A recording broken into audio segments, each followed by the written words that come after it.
خصوصاً علی افضلہم وخاتم النبیین محمد الامین وعلی آلہ وصحبہ اجمعین،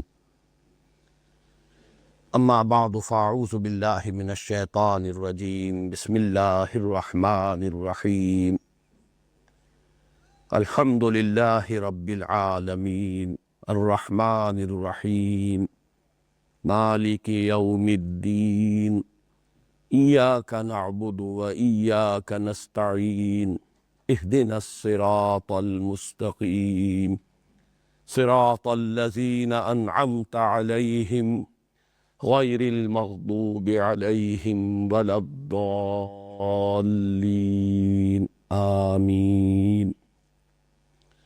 رب اشرح لی صدری ویسر لی امری واحلل عقدۃ من لسانی یفقہوا قولی۔ گزشتہ ہفتے ہمارے درس کی جو نشست اول ہوئی تھی، اس کا پہلا حصہ اس وضاحت پر مشتمل تھا کہ میری حیثیت مفسر قرآن کی تو سرے سے نہیں ہے، حقیقت کے اعتبار سے مدرس قرآن کی بھی نہیں ہے، بلکہ میری اصل حیثیت مبلغ قرآن کی ہے۔ اور میں نے عرض کیا تھا کہ کوئی چاہے تو اسے تواضع اور انکساری پر محمول کر لے، لیکن واقعہ یہ ہے کہ یہ ایک حقیقت ہے اور اظہار واقعہ ہے۔ لیکن اس کے ساتھ ہی میں نے عرض کیا تھا کہ جس قرآن کی میں تبلیغ کر رہا ہوں، جس کے لیے میں نے الفاظ مستعار لیے تھے سر سید احمد خان مرحوم سے، قرآن کے من دارم، وہ قرآن جو میرے پاس ہے، جس قرآن کی میں تبلیغ کر رہا ہوں، یعنی قرآن حکیم کے معانی، علوم، معارف، مفاہیم، میں اس کے جس حوض مصفہ سے لوگوں کو سیراب کر رہا ہوں، اس میں 4 چشموں سے پانی جمع ہوا ہے، اور الحمدللہ اس میں بڑی جامعیت ہے، اس لیے کہ تنوع بھی ہے۔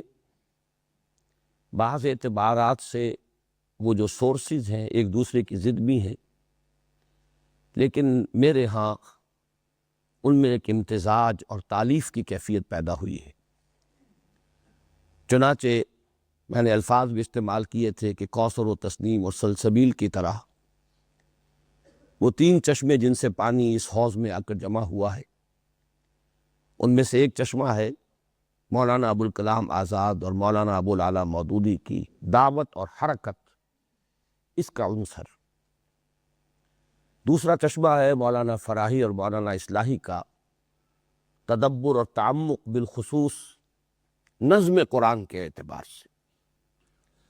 تیسرا چشمہ ہے ڈاکٹر اقبال اور ڈاکٹر رفیع الدین کا فکر، ان کا تفکر، اور وہ اس پہلو سے کہ قرآن حکیم کی روشنی میں فکر جدید کی تحلیل اور اس کا تجزیہ، کہ اس کے کون سے حصے صحیح ہیں، کون سے غلط ہیں، اور پھر جو حصے صحیح ہیں ان کو قرآن حکیم کی تفہیم میں انکارپوریٹ کرنا، ان کا امتزاج، ان کی آمیزش۔ ایک چوتھا چشمہ جس میں نے عرض کیا تھا کہ کہا جا سکتا ہے کہ اس سے تصوف کی چاشنی ہے کہ جو میرے اس تبلیغ قرآن میں شامل ہوئی ہے، اور جس کے حوالے سے میں اسلاف کے ساتھ جڑا ہوا، وہ میرا العروۃ الوثقی ہے، یعنی شیخ الہند مولانا محمود حسن رحمہ اللہ اور شیخ الاسلام مولانا شبیر احمد عثمانی۔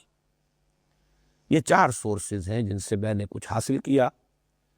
اس پر مزید جو بھی اللہ نے ایک منطقی ذہن عطا کیا، فلسفیانہ ذوق عطا کیا، پھر سائنس کی جو تعلیم کا سلسلہ ہوا، اس کے حوالے سے اضافی ہیں، اور یہ ہے میری وہ دولت جو میں لٹا رہا ہوں اپنے اس درس و تدریس کے ذریعے سے۔ میرے قافلے میں لٹا دے اسے، لٹا دے ٹھکانے لگا دے اسے۔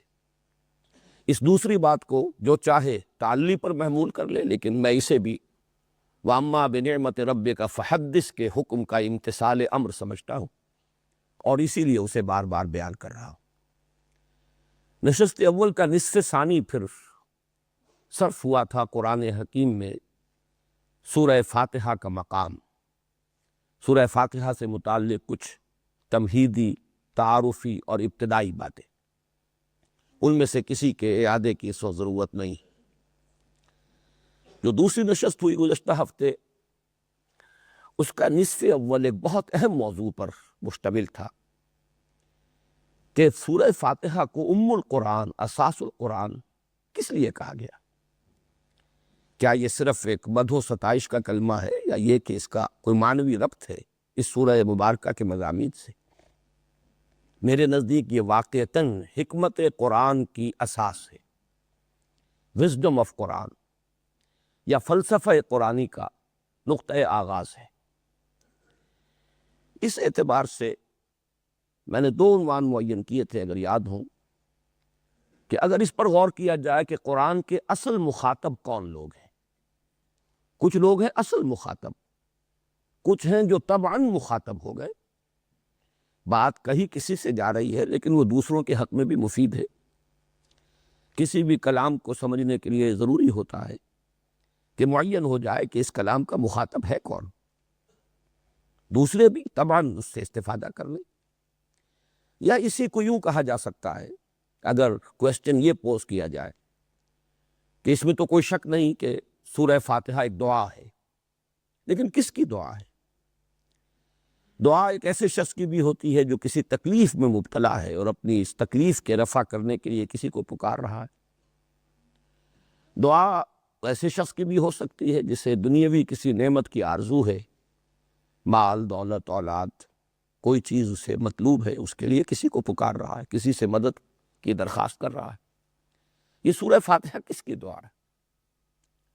سورہ فاتحہ اصلاً ایسے لوگوں کی دعا ہے جنہیں قرآن حکیم اولو الالباب قرار دیتا ہے، ہوش مند لوگ، باشعور لوگ، جن کے لیے میں نے 2 الفاظ استعمال کیے تھے، سلیم الفطرت، سلیم العقل لوگ، جن کی فطرت بھی اپنی اصل سلامتی پر برقرار ہے، پرورٹ نہیں ہوئی، پولیوٹ نہیں ہوئی، نہ مس ہوئی ہے نہ آلودہ ہوئی، اور جن کی عقل صحیح ہے، وہ صحیح طور پر تفکر، تدبر، تعقل، استنباط، استدلال، استنتاج، اس کی صلاحیتوں سے مسلح ہے۔ یہ لوگ ہیں اصل میں کہ جو ہدایت، اب ہدایت کے لفظ کو میں یہاں بہت جامع معنی میں استعمال کر رہا ہوں، ہدایت کے ضمن میں ہاف وے آ چکے ہوتے ہیں از خود، اپنے غور و فکر، آزادانہ سوچ و بچار، وہی 2 باتیں، فطرت سے صحیحہ کی روشنی میں عقل سلیم کا فعل، تعقل اور تفکر، اس کے نتیجے میں حکمت نظری یا ہدایت نظری تک تو ان کی رسائی ہو جاتی ہے۔ البتہ اب ہاف وے جو باقی ہے وہ ہے عملی رہنمائی، کیا کروں کیا نہ کروں، قدم قدم پر 2 راہیں ہیں، تراہے ہیں، چوراہے ہیں، اور معاملہ اتنا پیچیدہ ہے، انفرادی معاملات میں بھی پیچیدگیاں ہوتی ہیں، عدم توازن، ذرا سا عدم توازن ہو جائے بات کہیں سے کہیں پہنچ جائے گی، ذرا سی کجی ہو جائے رخ میں، یک لہذا غافل گشتم و 100 سالہ راہم دور شد۔ بالخصوص اجتماعیات انسانیہ میں اس کا شدید اندیشہ ہے، ذرا سا عدم توازن پورے معاشرے کو، سماج کو، نظام کو، اجتماعیت کو بالکل کرپٹ کر کے رکھ دیتا ہے، اس میں فساد پیدا ہو جاتا ہے۔ تو ہدایت نظری اور ہدایت عملی، اس کو میں نے ہدایت کو 2 حصوں میں تقسیم کیا۔ وہ سلیم العقل، سلیم الفطرت لوگ ہدایت نظری میں ایک حد تک پہنچ چکے ہوتے، اس کے بعد انہیں طلب ہوتی ہے ہدایت عملی کی۔ یہی وجہ ہے کہ سورہ فاتحہ کا نصف آخر جو ہے اس میں صراط المستقیم، اہدنا الصراط المستقیم، اے اللہ ہمیں سیدھا راستہ دکھا، سیدھے راستے کی ہدایت بخش، یا سیدھے راستے پر چلا۔ یہاں راستے کا لفظ اسی لیے استعمال کیا گیا، اس پر چلا جاتا ہے۔ بہرحال اس کے ضمن میں آج میں پھر چند باتیں دہرا رہا ہوں۔ انسان اگر وہ 2 شرطیں پوری ہو رہی ہوں، سلامتی طبع، سلامتی فطرت اور سلامتی عقل، تو انسان پر سب سے پہلی حقیقت جو منکشف ہوتی ہے، اس کے 3 حصے ہیں، وہ حصے میں بعد میں بیان کروں گا، لیکن سب سے پہلی حقیقت یہ منکشف ہوتی ہے کہ جو کچھ نظر آ رہا ہے، ہم اپنے حواس ظاہری سے جس شے کا ادراک کر رہے ہیں، حقیقت بس یہی کچھ نہیں ہے، بلکہ اصل حقیقت اس کے پردے میں مستور ہے۔ اصل حقیقت ہمارے حواس ظاہری کی رسائی سے ماورا ہے، پرے۔ یہ میں نے عرض کیا تھا غالباً کنفیوشس کا ایک جملہ بہت ہی عظیم ہے اس اعتبار سے کہ اس حقیقت کی بڑی عمدہ تعبیر کرتا ہے۔ یہ گویا کہ حکمت کا نقطۂ آغاز ہے۔ There is nothing more real than what cannot be seen, and there is nothing more certain than what cannot be heard۔ وہ حقیقتیں جو ان آنکھوں سے دیکھی نہیں جا سکتی اور اسی طریقے سے ان کانوں سے نہیں سنی جا سکتی، ان سے زیادہ حقیقی اور یقینی اور واقعی اور حتمی حقیقت اور کوئی نہیں۔ یہی وہ بات ہے جس کو قرآن سورہ بقرہ کے آغاز میں کہتا ہے، الذین یؤمنون بالغیب، جنہیں اس حقیقت کا ادراک ہو جاتا ہے۔ اس کے 3 پہلو ہیں، میں بعد میں عرض کروں گا، لیکن مجھے آج خیال آیا تھا کہ یہ جو لوگ ہیں، یہ انسانیت کا یوں سمجھیے کہ لب لباب یا گل سرسبد انسانیت کا اصل حاصل ہے۔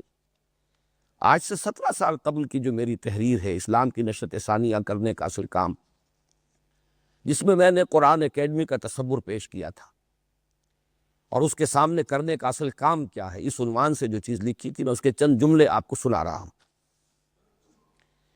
پیش نظر علمی تحریک کے لیے سب سے پہلے ایسے ذہین اور باصلاحیت نوجوانوں کو تلاش کرنا ہوگا جن میں علم کی ایک شدید پیاس فطری طور پر موجود ہو، جن کے قلوب مضطرب اور روحیں بے چین ہوں، جن کو خود اپنے اندر یہ احساس موجود نظر آئے کہ اصل حقیقت حواس کی سرحدوں سے بہت پرے واقع ہے، اور جن میں حقیقت کی تلاش اور دریافت کا داعیہ اتنا شدید ہو جائے کہ وہ اس کے لیے زندگیاں وقف کرنے کو تیار ہوں، اور آرام و آسائش کے حصول اور خوشنما مستقبل کیریئرز کی تعمیر سے یکسر بے نیاز ہو جائیں۔ یہ بے چین روحیں جنہیں محسوس ہو کہ جو کچھ نظر آ رہا ہے حقیقت یہ نہیں ہے، حقیقت کچھ اور ہے۔ میں نے مشرق بعید کے ایک حکیم اور دانا انسان کا جملہ آپ کو سنایا، مغرب بعید کہہ لیجئے، اس کا ایک مفکر بریڈلے، اس کی ایک عظیم تصنیف، اس کا نام ہی اپیئرنس اینڈ ریئلٹی۔ جو کچھ نظر آ رہا ہے اور جو اصل حقیقت ہے جو مستور ہے اس کے پردے میں، ان کے مابین بڑا فرق ہے، 1000 فرسنگست ان کے مابین بڑا فصل ہے اور بعد ہے۔ تو یہ نوجوان، میں نے اس لیے دہرایا ہے کہ اصل میں اب سلسلہ درس و تدریس جو اثر نو شروع ہو رہا ہے آغاز قرآن سے، تو اس کا جو اصل ہدف ہے، جو مقصود ہے، جو اس میں ہمارا ٹارگٹ نمبر 1 ہے، وہ بار بار ذہنوں کے سامنے آتا رہے۔ اب ایسے نوجوان بظاہر محسوس ہوتا ہے کہاں ملیں گے؟ چنانچہ یہ بات بھی میں اب آپ کو سنا رہا ہوں، چند صفحات کے بعد میں نے اس پر بھی گفتگو کی ہے۔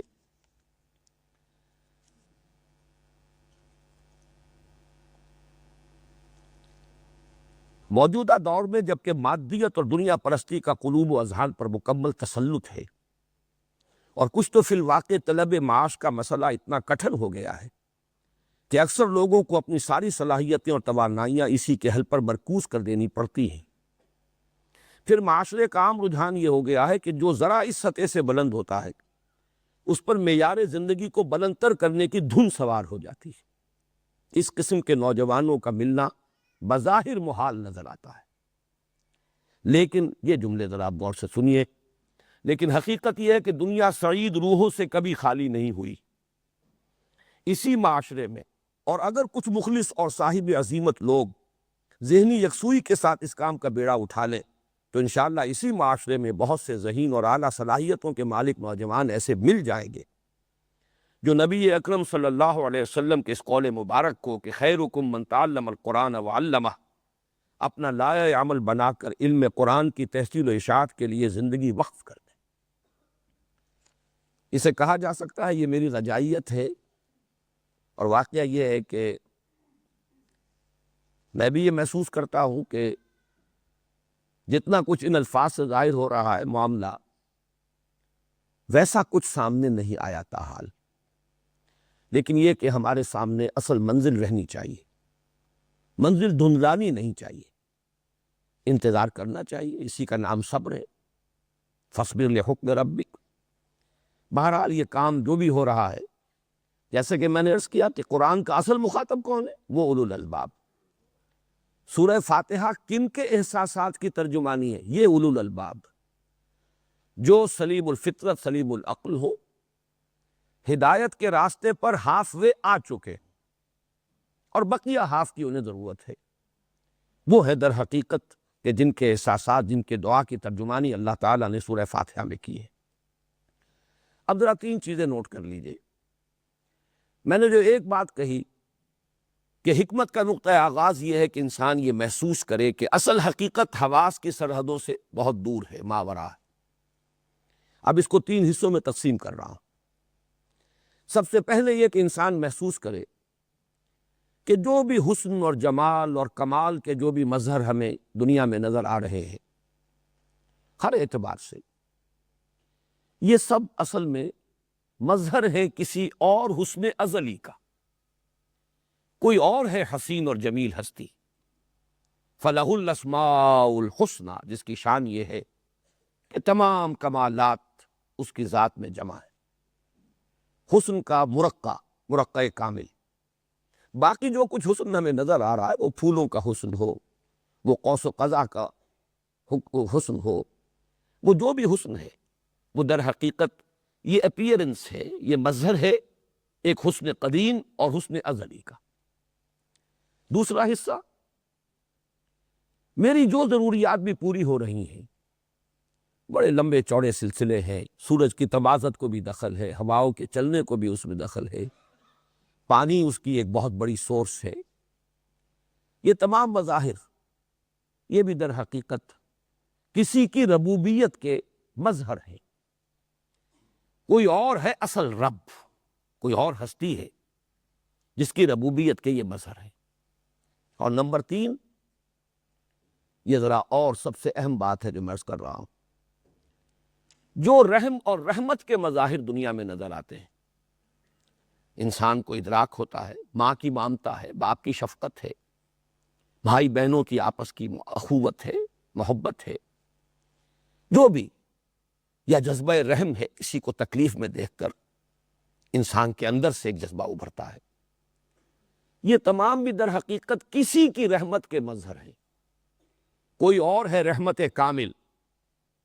میں یہاں ایک حدیث کی طرف اشارہ کر رہا ہوں، جیسے پہلی بات کے لیے میں نے قرآن حکیم کے الفاظ مستعار لیے، فَلَهُ الْأَسْمَاءُ الْحُسْنَى، اسے جو چاہو کہہ کر پکار لو، اَيَّمَّا تَدْعُوا قُلِ ادْعُوا اللَّهَ أَوِ ادْعُوا الرَّحْمَٰنَ أَيَّمَّا تَدْعُوا فَلَهُ الْأَسْمَاءُ الْحُسْنَى۔ کل حسن کا منبع اور سرچشمہ ایک ذات ہے، جو چاہو کہہ کے پکار لو۔ Call the rose by any name, it will smell as sweet۔ اسے اللہ کہہ لو، رحمان کہہ لو، لیکن یہ جان لو کل حسن اسی میں ہے، کل کمال اسی میں ہے، جمال کا مرقع حقیقی وہی ہے، یہ سب اس سے بوروڈ ہے، اسی کے مستعار ہیں، جو بھی ہمیں جلال، جمال اور کمال کے مظہر نظر آ رہے ہیں۔ اسی طرح ربوبیت، جدھر جدھر سے پرورش کا سامان آ رہا ہے، جہاں جہاں سے ضروریات پوری ہو رہی ہیں، یہ سب بھی ایک رب ہے جس کی ربوبیت کے یہ سلسلے ہیں جو پھیلے ہوئے ہیں، اس لیے کہ پورا یہ سلسلہ اسباب ایک مسبب کے قبضہ قدرت میں ہے۔ تیسرے، رحمت اور رحم جتنی بھی کچھ دنیا میں ہے، اسی لیے حدیث میں الفاظ آئے ہیں کہ دنیا میں کل رحمت جو ہے وہ اللہ تعالیٰ کی رحمت کے 100ویں حصے کا مظہر ہے۔ اللہ نے اپنی رحمت کے 99 حصے اپنے پاس رکھے ہیں اور ایک حصہ کل خلق میں تقسیم کر دیا ہے۔ یہ چاہے حیوانات کے اندر مامتا ہے، بہرحال ان کے اندر بھی ماں کی مامتا وہ موجود ہے، وہ نہ ہو تو کیسے ان کے بچے پلے اور پرورش پائیں۔ چاہے انسانوں میں ہے یہ محبت، اخوت، جس جو بھی مظہر ہے، در حقیقت یہ اصل میں اس کی سورس، اس کا سرچشمہ وہی ایک ساتھ ہے۔ یہ ایک ذات، ایک ہستی، اب اسے جیسا کہ میں نے عرض کیا جو نام آپ چاہیں دے لیں، یہ پہلا حصہ ہے حکمت کا، حکمت کا اور فطرت کا۔ فطرت کی صحت کا میں نے عرض کیا تھا۔ دوسرا مظہر کیا ہے؟ کہ نیکی نیکی ہے، بدی بدی ہے۔ انسان بائی ہز ویری نیچر جانتا ہے کہ نیکی نیکی ہے، بدی بدی ہے، خیر خیر ہے، شر شر ہے، بھلائی بھلائی ہے، برائی برائی ہے۔ اسے اس کی ضرورت نہیں ہے، وہ اس کا محتاج نہیں ہے کہ لمبی فہرست مرتب کر کے اس کو دے دی جائے۔ یہ فطرت انسانی میں الہامی طور پر علم اور پہچان موجود ہے۔ اب اس سے عقل کے سامنے ایک سوال آتا ہے کہ عقل کا تقاضا یہ ہے کہ گندم سے گندم پیدا ہو، جو سے جو، گندم از گندم بروید، جو سے جو۔ خیر سے خیر وجود میں آنا چاہیے، شر سے شر وجود میں آنا چاہیے۔ خیر کا بدلہ خیر ہونا چاہیے، شر کا بدلہ شر ہونا چاہیے۔ اس عالم میں وہ صورت نظر نہیں آ رہی، لہذا کوئی دوسرا عالم ہونا چاہیے، یہ عقل کا تقاضا۔ یہاں وہ فطرت کی بنیاد کیا ہے؟ نیکی اور بدی کا شعور۔ اور عقل کا تقاضا کیا ہے؟ کہ نیکی اور بدی کا بدلہ بھرپور انسان کو مل جانا چاہیے۔ تیسرا حصہ اسی نظری جو ہدایت ہے، جہاں تک کہ اولو الالباب خود پہنچ جاتے ہیں، تیسرا حصہ یہ ہے کہ جب وہی ہستی ہے، اصل حقیقت تو وہی ہے، ذالک بان اللہ هو الحق، تو پھر اسی کی پرستش، اسی کی پوجا، اسی سے لو لگانی چاہیے، اسی کی بندگی کرنی چاہیے، اسی سے محبت کرنی چاہیے۔ یہ سارا لفظ عبادت کا اصل مفہوم میں بیان کر رہا ہوں، یہ سب کچھ صرف اس کی ذات کے ساتھ منسلک ہو جانا چاہیے۔ ایاک نعبد، یہ میں نے اصل میں اس حکمت نظری جو 3.5 آیات میں، جو نصف اول ہے سورہ فاتحہ کا، جو کور کر رہا اس حکمت نظری کو، اور جس کو کہ کچھ لوگ خود کہہ رہے ہیں یہ ان کی اپنی فطرت کی ترجمانی ہے، میں نے اس کا جو منطقی ربط ہے وہ آپ کے سامنے بیان کر دیا۔ گزشتہ ہفتے پھر آخری ہمارا جو حصہ تھا دوسری نشست میں، الحمدللہ، صرف ان 2 الفاظ پر ہم نے گفتگو مکمل کی تھی، اور آج اب ہمیں آگے بڑھنا ہے۔ یہ الحمدللہ جس پر ہم نے کل پچھلی درس میں خاصا وقت صرف کیا ہے، اس سے نوٹ کر لیجئے کہ معرفت خداوندی کا سب سے بڑا خزانہ یہی ہے،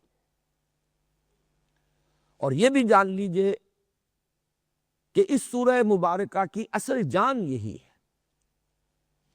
میں نحوی اعتبار سے بھی ثابت کر دوں، الحمدللہ یہ ایک جملہ ہے مکمل، جملہ اسمیہ خبریہ، کل حمد، کل تعریف، کل ثنا، کل شکر اللہ کو سزاوار ہے، مکمل جملہ ہو گیا، اٹس اے فل اسٹیٹمنٹ۔ انگریزی میں انالیسس جس طریقے سے ہم کرتے ہیں اس میں آپ کہہ سکتے ہیں یہ پرنسپل کلاس ہے۔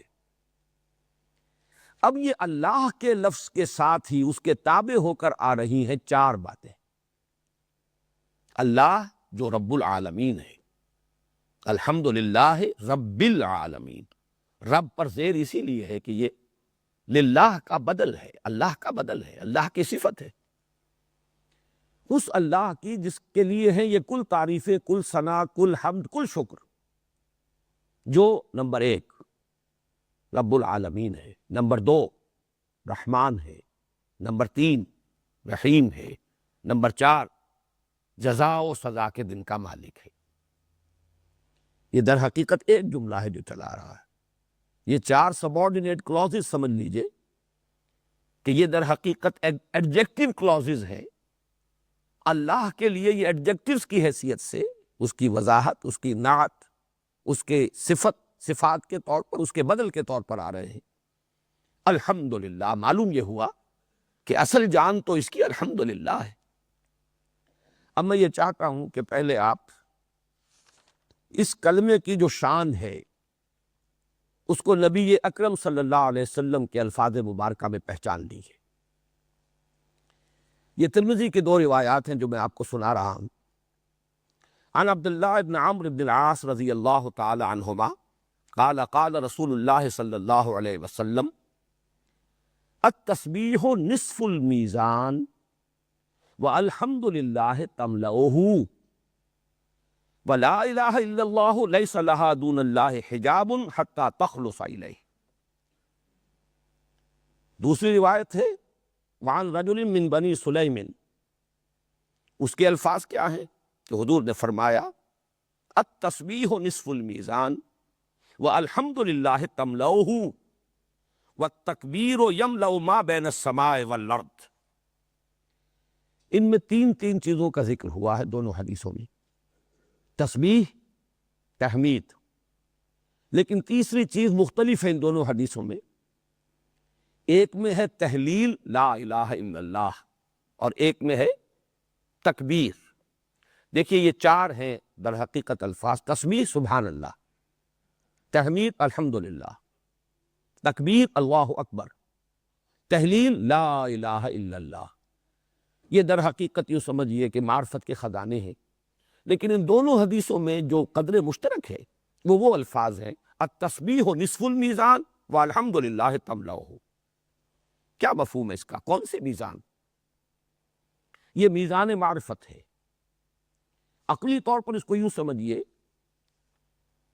کہ دین کی اساس اور جڑ ہے ایمان، ہر شخص جانتا ہے۔ ایمان کی جان ہے ایمان باللہ، اس کی اساس اللہ کی معرفت، اور اللہ کی کل معرفت جو انسان کو حاصل ہو سکتی ہے اس کا ایک سلبی پہلو ہے اور ایک ایجابی پہلو ہے، ایک منفی پہلو ہے، ایک مثبت پہلو ہے، ایک ہی تصویر کے دو رخ۔ یہ کل معرفت ہے جو اللہ کی ہمیں حاصل ہو سکتی ہے۔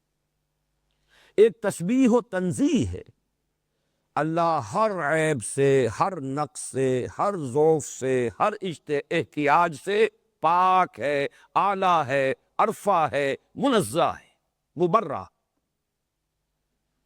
یہ ہے منفی رخ، کوئی نقص نہیں، کوئی عیب نہیں، کوئی ضعف نہیں، کوئی احتیاج نہیں۔ ہر عیب، ہر نقص، ہر ضعف، ہر احتیاج سے بالا، عرفہ، منزہ، مبرہ۔ یہ تسبیح ہے سبحان اللہ کے معنی یہ ہے، لیکن یہ منفی ہے، اس لیے نصف المیزان تو کہہ دیا، لیکن وہ کہ جس سے میزان پر ہو جائے۔ اور ایک حدیث میں تو یہ آیا ہے کہ الحمدللہ ہے، یہ تو تملأ ما بین السماء والارض، آسمانوں اور زمین کے مابین کل فضا کو پر کر دینے والا کلمہ ہے۔ یہ اسی کا در حقیقت مثبت رخ ہے۔ کل صفات جمال و کمال کا مرقع کامل اللہ ہے، ہر خیر، ہر خوبی، ہر کمال اس میں بتمام و کمال موجود ہے۔ یہ ہے الحمدللہ۔ تو التسبیح نصف المیزان، معرفت خداوندی کا نصف تسبیح ہے، اور اس کی تکمیل والحمدللہ تملؤہ، اس کے سوا ہم اللہ کے بارے میں اور کچھ نہیں جان سکتے۔ تمام صفات کمال اس میں بتمام و کمال موجود ہے۔ قدرت ہے تو وہ علی کل شیء قدیر ہے، علم ہے تو وہ بکل شیء علیم ہے، حیات ہے تو وہ الحی ہے، اس کی حیات بھی وہ ہے جو ہر ضعف سے مبرہ، نہ اسے اونگ آتی ہے، نہ نیند آتی ہے، نہ اسے کھانے کی ضرورت ہے، نہ اسے پینے کی ضرورت ہے، کوئی ہوائی ضروریات اسے لاحق نہیں ہے، معاذ اللہ ثم معاذ اللہ۔ ارادہ ہے تو فعال لما یرید، اس کا ارادہ ایسا کامل ہے جو چاہے کر گزرے۔ جس بھی صفت کمال کا آپ تصور کریں گے وہ اس کی ذات میں بتمام و کمال موجود ہے۔ اسے آپ اومنیشینٹ، اومنی پوٹنٹ، اومنی پریزنٹ، یہ الفاظ ہیں، آپ کو ہر جگہ پر یہی تصورات ملیں گے۔ اس کے سوا آپ اور کیا جانیں گے اللہ کے بارے؟ اس کی ذات ہمارے احساس سے، ادراک سے ما وراء، وراء الورا ثم وراء الورا ثم وراء الورا۔ حضرت مجدد الفسانی رحمۃ اللہ علیہ وہ اپنے مکتوبات میں یہ الفاظ بکثرت استعمال کرتے ہیں، ذات باری تعالی وراء الورا ثم وراء الورا ثم وراء الورا۔ اس کو تو سمجھ لو کہ وہ تمہارے فہم کی تو بات اور ہے، تمہارے تصور کی بات اور ہے، تمہارے تخیل کی بات اور ہے، تمہارے وہم سے بھی ماوراء ہے۔ البتہ یہ کہ اس کو جانو گے تو کیا؟ التسبیح نصف المیزان والحمدللہ تملؤہ، یہ کل میزان ہے، میزان معرفت۔ اب اس میں نوٹ کیجئے الحمدللہ، اس میں گویا کہ کل حمد، جیسا کہ میں پچھلی مرتبہ عرض کر چکا ہوں، اور حمد جمع ہے کم سے کم دو چیزوں کا، شکر اور ثنا۔ تینوں الفاظ عربی کے ہیں۔ ہم اردو میں ثنا کا مفہوم ادا کرنے کے لیے لفظ تعریف استعمال کرتے ہیں۔ اگر اردو کے انداز میں بیان کریں گے تو حمد کے معنی ہے شکر اور تعریف، تمام تعریفیں اور کل شکر سزاوار ہے اللہ کو۔ اللہ ہی حقیقتاً مستحق بھی ہے، لام استحقاق، اور وہی فی الواقع مالک بھی ہے، اس لیے کہ جو صفات ہیں جو اسے قابل حمد بناتی ہیں وہ اس کی اپنی ملکیت ہے، لہذا لام تملیک کہیں یا لام استحقاق کہیں دونوں صحیح ہیں۔ در حقیقت اس میں جیسا کہ میں عرض کر چکا ہوں پچھلی مرتبہ، اصل جو اس کا نیوکلیس ہے وہ شکر ہے۔ البتہ حمد میں اور شکر میں فرق کیا ہے؟ شکر انسان کرتا ہے کسی کے ایسے احسان اور انعام پر کہ جس سے اس کی کوئی ضرورت پوری ہوئی ہو، جس سے اسے کوئی فائدہ پہنچا ہو۔ میری کوئی ضرورت تھی، آپ نے پوری کر دی، میں شکر کروں گا، شکریہ ادا کروں گا۔ مجھے کوئی تکلیف لاحق تھی، آپ نے اس کو رفع کیا، میں آپ کا شکر ادا کروں گا۔ اور تعریف یا ثنا تمام محاسن پر ہوگی، جو بھی حسن ہے، پھول کا حسن ہے، ہم اس کی تعریف کریں گے، کیا عمدہ پھول ہے۔ البتہ یہ کہ یہ جو دو چیزوں کو میں نے علیحدہ علیحدہ کیا ہے، یہ جتنا آدمی کانشسنس اور شعور کی نچلی سطح پر ہوگا یہ دونوں چیزیں علیحدہ رہیں گی۔ جیسے جیسے شعور کی سطح بلند ہوتی ہے دونوں چیزیں ایک ہو جاتی ہیں۔ اس لیے کہ انسان کے اصل میں احساس کے لطیف ہونے کی بات ہے۔ پھول کو دیکھ کر بھی آپ یہ نہیں کہہ سکتے کہ مجھے اس سے کیا ملا۔ آپ کے احساسات لطیفہ کو ایک جلا حاصل ہوتی ہے جب آپ پھول کو دیکھتے ہیں۔ یہ تو ہر شخص محسوس کر لیتا ہے، میں پیاسا تھا، مجھے پانی مل گیا، جس نے پانی پلایا مجھ پر واجب ہے کہ میں اس کا شکر ادا کروں، اس لیے کہ اسے محسوس ہوا کہ پیاس میری رفع ہو گئی۔ یہ تو یوں سمجھیے کہ بڑا کورس احساس ہے، یہ تو ہر حیوان کو بھی ہو جاتا ہے۔ کسی بھوکے پیاسے کے حیوان کے سامنے جو ہے آپ کچھ کھانے کے لیے کچھ چارہ رکھیے یا کوئی پانی رکھ دیجئے بالٹی میں پینے کے لیے، وہ جب اپنی ضرورت پوری کر کے سر اٹھائے گا، آپ کی طرف دیکھے گا، اس کے آنکھوں میں آپ کو جذبہ شکر جھلکتا نظر آئے گا۔ انسان تو یہ کہ حسن کو پہچانے اور یہ سمجھے کہ اس سے بھی مجھے بہت کچھ حاصل ہوا ہے، اگر اس کا ادراک اور شعور ہے تو در حقیقت انسان اپنے ان احساسات میں ایک بلند تر سطح پر آ گیا ہے، ورنہ نہیں۔ بڑی پیاری نظم تھی جو ہمارے میٹرک کے کورس میں تھی انگریزی میں، جو ہمارا نصاب تھا، غالباً پارکنسن سلیکشن آف انگلش ورس، ڈیفوڈلز۔ شاعر کہیں گھوم رہا تھا، دیکھ رہا تھا، اچانک ایک پہاڑی کی چوٹی پر پہنچا تو نیچے جو وادی تھی اس میں اس نے دیکھا کہ پھولوں سے بھری ہوئی تھی، ڈیفوڈلز کے پھول لہرا رہے تھے ہوا میں۔ اب یہ ایک منظر تھا، حسین منظر، لیکن یہ کہ اس سے اسے کچھ حاصل ہوا، مادی طور پر تو کچھ حاصل نہیں ہوا، لیکن کچھ روح کو تو حاصل ہوا ہے، کچھ اس کے احساسات لطیفہ کو تو حاصل ہوا ہے۔ I gazed and gazed, but little thought what wealth the scene to me had brought. For oft, when on my couch I lie, in vacant or in pensive mood, they flash upon that inward eye, which is the bliss of solitude. And then my heart with pleasure fills and dances with the daffodils. ایک ایسی دولت مجھے حاصل ہوئی تھی، بسا اوقات میں غمزدہ ہوتا ہوں، مغموم ہوتا ہوں، اداس ہوتا ہوں، پڑا ہوتا ہوں اپنی چارپائی پر، کہ اچانک وہی منظر جو ہے میری آنکھوں کے سامنے آ جاتا ہے اور میرا وہ جو اداسی ہے وہ ختم ہو جاتی ہے۔ میرا دل جو ہے جیسے وہ ڈیفوڈلز کے پھول لہرا رہے تھے ہوا میں، میرا دل بھی جو ہے وہ لہرانے لگتا ہے، اور وہ ساری جو دولت ہے وہ در حقیقت مجھے جو ملی تھی اس وقت مجھے شعور نہیں تھا۔ تو یہاں آ کر شکر اور ثنا جمع ہو جائیں۔ الحمدللہ رب العالمین۔ اب جو حکمت اور شکر کا میں نے تعلق بیان کیا ہے، اسی کی مثال ہے قرآن حکیم میں، اور اس کے لیے نص قطعی کہ ان دونوں کے مابین کیسا گہرا ربط ہے لازم و ملزوم کا۔ حضرت لقمان کی شخصیت، وَلَقَدْ آتَيْنَا لُقْمَانَ الْحِكْمَةَ أَنِ اشْكُرْ لِلَّهِ، یہ پہچان لیا جائے کہ شکر کل کا کل سزاوار ہے اللہ کی ذات کو، حمد کل کی کل سزاوار ہے اللہ کی ذات کو، ثنا اور تعریف کل کی کل سزاوار ہے اللہ کی ذات کو۔ ایک بات اور نوٹ کر لیجئے، پھر ہم آگے چلیں گے۔ اسی شکر کا ایک اور نتیجہ بھی نکلتا ہے، یہ بھی فطرت انسانی ہی کا ایک بہت اہم گوشہ ہے۔ فطرت کی صحت جو ہے وہ تقاضا کرتی ہے کہ جس نے آپ کے ساتھ کوئی بھلائی کی ہے آپ بھی اس کے ساتھ کوئی بھلائی کریں۔ جس نے آپ کے ساتھ کوئی بھلائی کی، پہلا رد عمل فطرت سلیمہ کا یہ ہوگا کہ اس کا شکریہ ادا کیجیے۔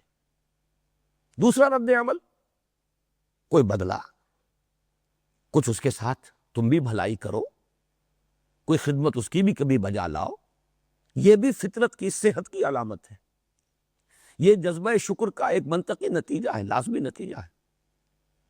اسی کو قرآن مجید نے کہا ہے سورہ رحمان میں، هل جزاء الاحسان الا الاحسان۔ احسان کا بدلہ تو سوائے احسان کے اور کچھ نہیں ہو سکتا۔ کیا کوئی بدلہ ہے احسان کا سوائے احسان کے؟ کسی نے آپ کے ساتھ بھلائی کی، آپ اس کے ساتھ بھلائی کیجئے۔ اب دیکھیے، ایک تو وہ منعم ہے اور وہ محسن ہے کہ جن کی کوئی نہ کوئی آپ خدمت کر کے ان کے احسان کا بدلہ چکا سکتے۔ والدین نے آپ کو پالا پوسا، ان کے بڑھاپے میں آپ ان کی خدمت کیجئے۔ اس درجے میں تو بدلہ نہیں ہو سکتا، کسی نہ کسی درجے میں آدمی اپنے اندر ایک تسکین محسوس کر سکتا ہے کہ جیسے کما ربیانی صغیرہ، لیکن اگرچہ ایک آخری حد ہے اس کی کہ جس پر جا کر انسان سمجھتا ہے کہ ان کے احسانات کا بدلہ میں نہیں چکا سکتا، لہذا اللہ سے دعا کرتا ہے وَقُلْ رَبِّ ارْحَمْهُمَا كَمَا رَبَّيَانِي صَغِيرًا۔ عام انسانی سطح پر کسی نے آپ کو ہدیہ دیا ہے، آپ بھی کوئی ہدیہ پیش کیجیے۔ تحفہ آیا ہے، آپ بھی کوئی تحفہ دیجیے۔ کسی نے کوئی آپ کی خدمت کی ہے، آپ بھی خدمت کیجیے۔ لیکن وہ منعم حقیقی، وہ مربی اصلی، اس کی آپ کیا خدمت کریں گے؟ جو اصل منعم ہے، اصل محسن ہے، اصل رب ہے، اس کے احسانات انعامات کا کیا بدلہ دیں گے؟ اس کو یوں سمجھیے، اس سے بھی پہلے درجے میں کہ کچھ لوگوں نے دیکھا کہ سورج سے ہمارا بڑا کام چل رہا ہے، سورج کی تمازت سے فصلیں پکتی ہیں، ہوائیں چلتی ہیں۔ اب سورج کو ہم کیا بدلہ دیں؟ کچھ نہیں دے سکتے، سوائے اس کے کہ ہاتھ جوڑ کر کھڑے ہو جائیں، سورج طلوع ہو رہا ہے ڈنڈوت کر دیں۔ تو ایک اظہار عجز، اظہار تذلل، ایک اس کی عظمت کا اعتراف کسی درجے میں، کسی ریچول کے ذریعے سے سجدہ کر دیجئے، ماتھا ٹیک دیجئے، اس کی مدح کیجئے، ثنا کیجئے، یہی تو ہو سکتا، اور کچھ نہیں ہو سکتا۔ معلوم ہوا کہ شکر ہی در حقیقت جذبہ عبادت کی شکل اختیار کرتا ہے۔ اس لیے کہ شکر کا منطقی نتیجہ کیا ہے کہ انسان بھی کوئی اس کی کا بدلہ پیش کرے، اگر وہ صحیح الفطرت ہے، صحیح العقل ہے۔ اب ظاہر بات ہے کہ جہاں کچھ بدلہ دیا جا سکتا ہو، یہی بات ہے جو مولانا روم نے ایک بڑی پیاری حکایت میں بیان کی ہے کہ حضرت موسیٰ علیہ السلام کہیں گزر رہے تھے تو ایک گڈریے کو دیکھا انہوں نے، وہ اپنے خیال میں اللہ سے مناجات کر رہا تھا، ہم کلام تھا، اے اللہ اگر تو میرے سامنے آ جائے، میں تیرے پاؤں دھوں، تیرے سر میں سے جوئیں نکالوں، تیری خدمت کروں۔ اب یہ اس کا سب سے اونچا تصور ہو سکتا تھا۔ کسی بڑی سے بڑی ہستی جو بھی اس کے تصور میں تھی، کوئی بڑا چودھری، کوئی شیخ قبیلہ، جب وہ کہیں جاتا ہوگا اپنے کسی سردار کے پاس تو یہی کام کرتے تھے، پاؤں دھو دیے، سر میں مالش کر دی، جوئیں نکال دی، کوئی اور خدمت بجا لائے۔ تو اے اللہ اگر تو میرے سامنے آ جائے، کبھی اے حقیقت منتظر نظر آ لباس مجاز میں کہ ہزاروں سجدے تڑپ رہے ہیں میری جبین نیاز میں۔ وہ شخص اپنی ذہنی سطح کے مطابق ہم کلام تھا۔ حضرت موسیٰ نے اسے ڈانٹ دیا کہ یہ کیا کفر بک رہے ہو؟ اللہ کے پاؤں دھو گے اور اللہ کے سر سے جوئیں نکالو گے، کیا کفر بک رہے ہیں؟ تو حکایت ایسے ہے کہ اس نے چیخ ماری، کپڑے پھاڑے اور کہیں نکل گیا جنگل کی طرف۔ تو اللہ تعالیٰ نے حضرت موسیٰ سے فرمایا کہ اے موسیٰ تو برائے وصل کردن آمدی، نہ برائے فصل کردن آمدی۔ تجھے ہم نے بھیجا تھا تو اس لیے آیا تھا کہ لوگوں کو ہم سے جوڑے، نہ کہ ہم سے توڑ دے، ہم سے کاٹ دے، ہم سے جدا کر دے۔ وہ اپنے فکر، اپنی سوچ کے مطابق، اب یہی اس کی سطح ہے سوچ کی، اس سے زیادہ تو اس کے سوچ کا کوئی اور پیمانہ ہے ہی نہیں۔ بہرحال اس وقت مجھے جو واضح کرنا تھا وہ یہ کہ یہ جذبہ عبادت در حقیقت جذبہ شکر ہی کا منطقی نتیجہ ہے۔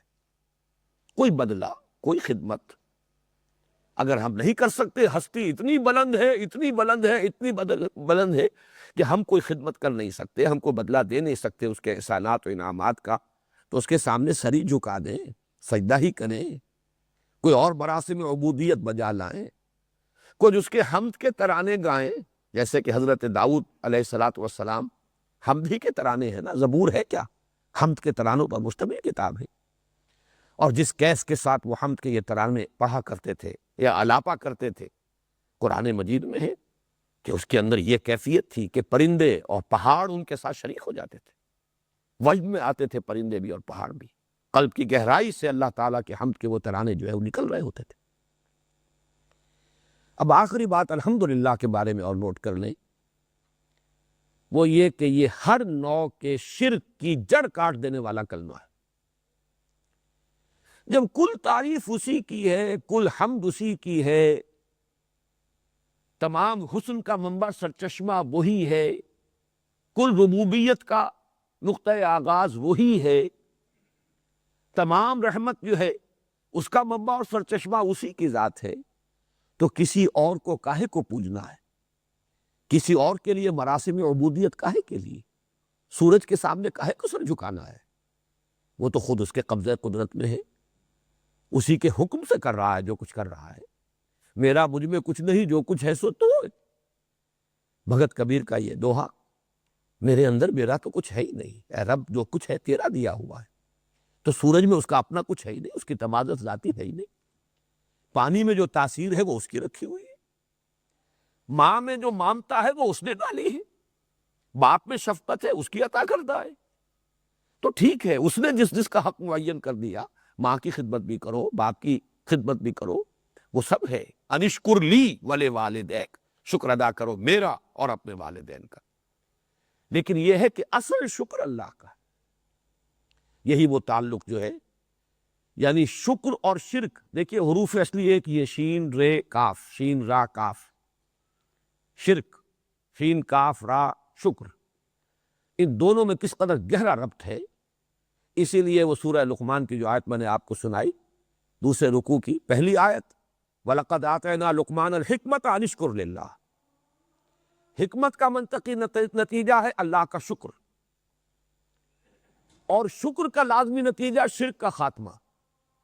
وَإِذْ قَالَ لُقْمَانُ لِابْنِهِ وَهُوَ يَعِظُهُ يَا بُنَيَّ لَا تُشْرِكْ بِاللَّهِ إِنَّ الشِّرْكَ لَظُلْمٌ عَظِيمٌ، صدق اللہ العظیم۔ اذان لہو آخرہ، ہمارے آج کے درس کی اس نشست کا بھی نصف جو ہے وہ سابق کے اعادے پر صرف ہو گیا ہے۔ بہرحال ان چیزوں کی ضرورت ہے۔ اس وقت صرف ایک جملہ اور کہہ رہا ہوں، پھر ہم آگے چل رہے ہیں۔ ایک بات تو میں نے عرض کر دی تھی کہ الحمدللہ پرنسپل کلاس، رب العالمین الرحمن الرحیم مالک یوم الدین، اسی کے تابع۔ پھر اس الحمدللہ کا رشتہ جڑتا ہے ایاک نعبد۔ میں نے اس کی وضاحت کر دی ہے کہ یہی شکر ہے در حقیقت جو جذبہ عبادت کی صورت اختیار کرتا ہے۔ اس کے درمیان جو منطقی اور عقلی ربط ہے وہ میں بیان کر چکا ہوں۔ اب آئیے الحمدللہ رب العالمین، پہلا وصف اللہ کا، وہ رب ہے تمام جہانوں کا۔ لفظ رب کے بارے میں بھی میں نے سورۃ الناس کے ضمن میں کچھ عرض کرنے کی کوشش کی تھی، لیکن مجھے احساس ہو گیا تھا کہ بات واضح نہیں ہو پائی تھی، اس کی لغوی بحث کا جہاں تک تعلق ہے۔ دیکھیے را با با، رب، اس کا اصل مفہوم ہے مالک۔ رب المال، مال والا، رب الدار، گھر والا، گھر کا مالک، رب البیت، وہی گھر والا۔ لیکن ایک اور مادہ ہے را با وا، جس سے ربا بنا ہے۔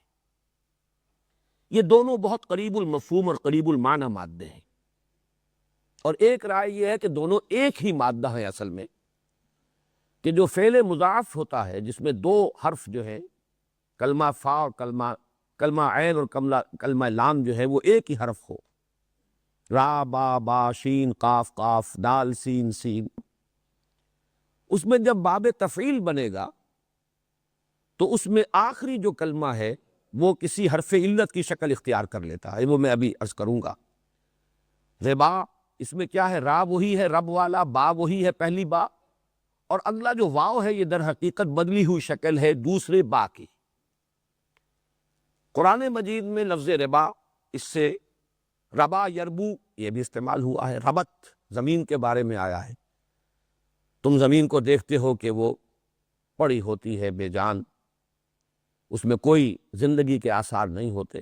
فَإِذَا أَنزَلْنَا عَلَيْهَا الْمَاءَ اهْتَزَّتْ وَرَبَتْ، جب ہم اس پر پانی برساتے ہیں تو وہ اس میں ایک جنبش پیدا ہوتی، حرکت پیدا ہوتی، سرسراہٹ، اور پھر وہ ابھرتی ہے، یعنی کھیتی اپجتی ہے۔ ربا یربو، کسی چیز کا ابھرنا، پروان چڑھنا، اپجنا، نمایاں ہونا، بلند ہونا، ربا یربو۔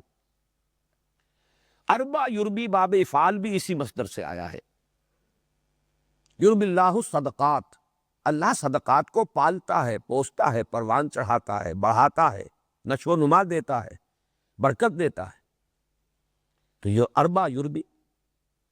لیکن اب اسی سے باب تفعیل میں ربا یربی تربیتن، تربیت دینا، پالنا، پوسنا، بڑھانا، نشو و نما دینا، پرورش کرنا، ربا یربی، یہ را با واو سے باب تفعیل بھی ہے۔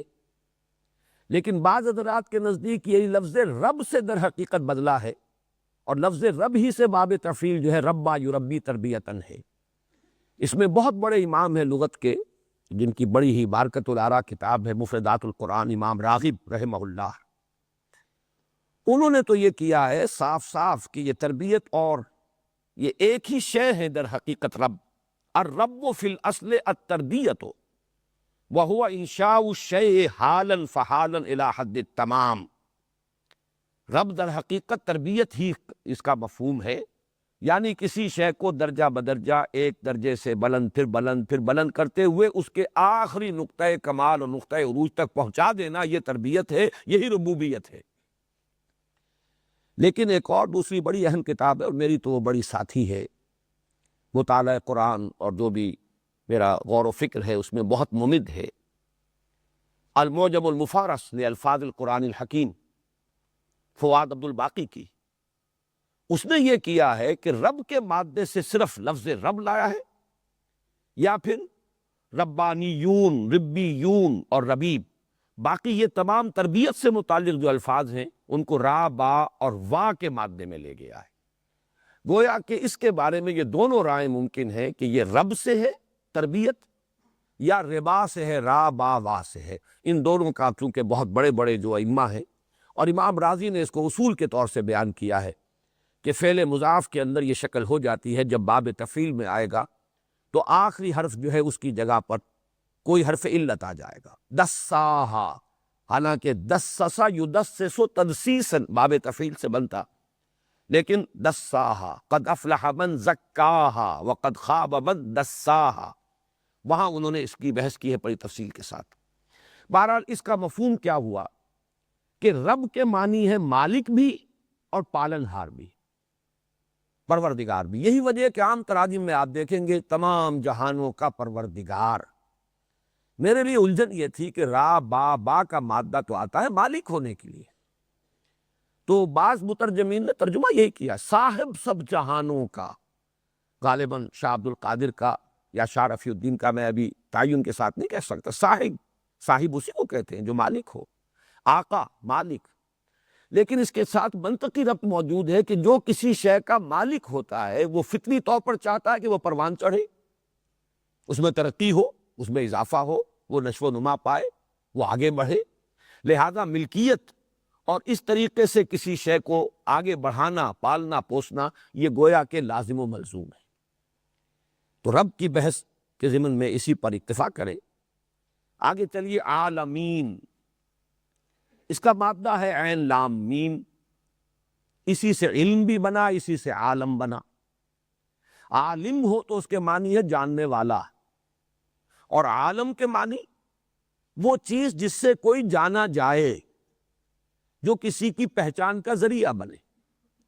چنانچہ عالم یعلم جب آتا ہے اس کے معنی ہے اس نے جانا، کوئی شے اس کے علم میں آئی، اور علامہ یعلم یا یعلم یہ دونوں اس کے آتے ہیں مضارع، اس کا مطلب ہے کسی شے کا نشان لگا دینا، کسی چیز کی علامت بنا دینا، اسی سے علامت کا لفظ بنا ہے، اسی سے علم علم اسم علم بنا ہے۔ لاہور کا اسم علم ہے، لاہور یعنی لاہور شہر کے لیے بطور علامت یہ لفظ اختیار کر لیا گیا، اسم علم۔ تو عالم سے مراد ہے کوئی شے جس سے کہ کسی کو پہچانا جائے، اس اعتبار سے لفظ آیت کے بہت قریب آ جاتا ہے یہ لفظ۔ اب اس کو جمع کیا گیا، کل عالم۔ اب آپ کہہ سکتے ہیں عالم جمادات، عالم نباتات، عالم حیوانات، عالم مادی، عالم روحانی، عالم مثال، عالم دنیا، عالم آخرہ، عالم برزخ۔ ایک تو یہ سمجھا جائے گا کہ رب کل جہانوں کا، مالک اور پروردگار کل جہانوں کا۔ اور ایک جو بات مولانا فراہی نے کہی ہے رحمۃ اللہ علیہ، وہ مجھے بڑی دل کو لگتی ہے کہ عربی زبان میں ایک قاعدہ یہ بھی ہے کہ ظرف کو جمع کر کے مراد مظروف کی جمع ہے۔ اس عالم میں جو بھی ہیں ان سب کا رب، یہ عالم ظرف ہے، مظروف وہ ہیں جو اس کے اندر موجود ہیں۔ تو تمام جہان والے، یہ گویا کہ ترجمہ ہو جائے گا، وہ پالنہار ہے، پروردگار ہے، مالک ہے، آقا ہے، صاحب ہے تمام جہانوں کا یا تمام جہان والوں کا۔ رب العالمین کے بارے میں ایک بات اور ربوبیت کے بارے میں جان لیجئے۔ قرآن حکیم میں اللہ تعالیٰ کے بارے میں لفظ رب ہمیشہ مقدم ہوتا ہے لفظ خالق پر۔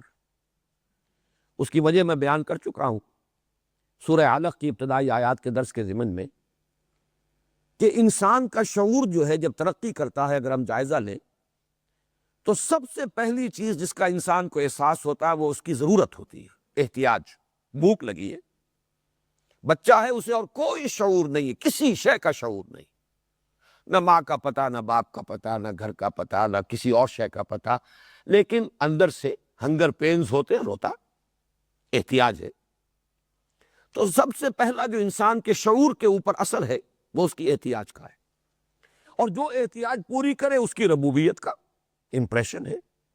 یہی وجہ ہے ماں سے اس کو اس قدر لگاؤ کیوں ہوگا کہ اسے معلوم ہے جب بھی مجھے ضرورت ہوتی ہے، میری ماں کی چھاتیاں ہیں جن سے میری ضرورت پوری ہوتی ہے، وہ لپکتا ہے ماں کی طرف۔ یہ بہت بعد کی بات ہے جب انسان کو اپنی ہستی کا شعور ہو اور پھر وہ تخلیق کے بارے میں غور کرے کہ میرا کوئی پیدا کرنے والا بھی ہے۔ یہ تو فکر انسانی کا یوں سمجھیے کہ بڑا دور کا مرحلہ ہے۔ یہی وجہ ہے کہ خلق کا لفظ ہمیشہ بعد میں آتا ہے، رب کا پہلے ہے۔ اقرا بسم ربک الذی خلق، پڑھو اپنے اس رب کے نام سے جس نے پیدا کیا۔ سورۃ النساء کا آغاز ہوتا ہے یا ایھا الذین آمنوا اتقوا ربکم الذی خلقکم من نفس واحدۃ وخلق منھا زوجہا، اے لوگو تقوی اختیار کرو اپنے اس رب کا جس نے تمہیں بنایا، پیدا کیا ایک جان سے، اور بنایا اسی سے اس کا جوڑا۔ سورہ بقرہ کا تیسرا رکوع شروع ہوتا ہے یا ایھا الناس اعبدوا ربکم الذی خلقکم والذین من قبلکم لعلکم تتقون، اے لوگو بندگی کرو، پرستش کرو اپنے اس رب کی جس نے تمہیں پیدا کیا اور تم سے پہلوں کو بھی پیدا کیا۔ تو یہ نوٹ کر لیجئے، اللہ کا حمد اللہ کے لیے، اور اس کے بعد اللہ کے لیے وصف اول جو آیا ہے وہ ہے رب العالمین، جو تمام جہانوں کا مالک اور پالنہار ہے، پروردگار ہے۔ اب آئیے الرحمن الرحیم، ان دونوں کا مادہ ایک ہی ہے، رحم، رحمت، اسی سے لفظ رحمان بھی بنا ہے، اسی سے لفظ رحیم بھی بنا ہے۔ اگرچہ ایک شاذ رائے اور بھی ہے رحمان کے بارے میں بعد میں عرض کروں گا۔ ان دونوں میں کیا فرق اور تفاوت ہے یہ بھی ہمارے ہاں مفسرین کے مابین بڑی ایک مختلف فی بحث ہے، جس میں کہ ذوق اور مزاج کو اصل دخل ہے۔ رحمان ہے فعلان کے وزن پر، یہ اس میں مبالغہ کا ایک وزن ہے، کسی شے کی شدت اور کثرت، دونوں الفاظ نوٹ کیجیے، شدت اور کثرت۔ غضبان، بہت غضبناک، غصے سے ہم کہیں گے آگ بگولا، عطشان انتہائی پیاسا، جوعان بھوک سے مر رہا ہے، جان نکل رہی ہے، یہ اس وزن پر آئیں گے تو رحمت سے رحمان، فعیل کے وزن پر صفت مشبہ آتی ہے اور اس میں ہوتا ہے دوام اور استمرار، شدت اور کثرت کے مقابلے میں دوام اور استمرار، پائیداری، تسلسل۔ رحیم یعنی جس کی رحمت مسلسل ہے، ہمیشگی کی کیفیت کے ساتھ ہے، دائمی ہے، جس کا مستقل وصف ہے۔ یہ دو الفاظ اس وزن پہ آ کر اپنے مفہوم کو بہت خوبصورتی سے ادا کرتے ہیں۔ ہمارے بعض مفسرین نے اس کو یوں بیان کیا کہ رحمان کا تعلق ہے تخلیق سے، پیدا تو کر دیا اللہ نے ایک دم، شان کن فیکونی، کن فیکون، لیکن رحیم کا تعلق ہے ربوبیت سے، اب اس کا پالنا، پوسنا، پروان چڑھانا، اس کا تسلسل، یہ اللہ تعالیٰ کی رحیمیت کا مظہر ہے، جبکہ کائنات کی تخلیق اللہ کی رحمانیت کا مظہر ہے۔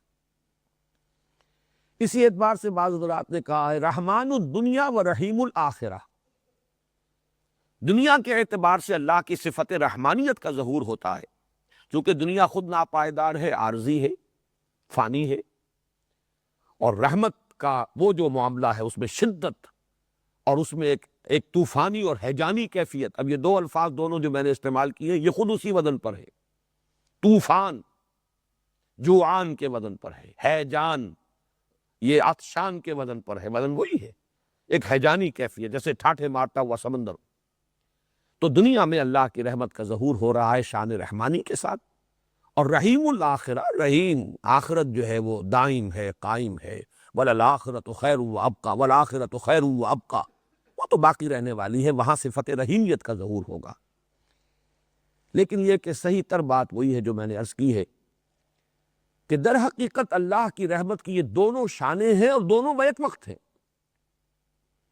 یہ بہت اہم نکتہ ہے جو مولانا فراہی نے بیان کیا ہے۔ اللہ تعالیٰ کے اسماء و صفات جب قرآن میں آتے ہیں تو درمیان میں حرف عطف نہیں آتا، الرحمن والرحیم نہیں ہے، بلکہ ایسا بھی ہے کہ 8 اسماء و صفات آ گئے بغیر حرف عطف کے۔ الملک القدوس السلام المؤمن المہیمن العزیز الجبار المتکبر، 8 اسماء ہیں، کہیں حرف واو نہیں۔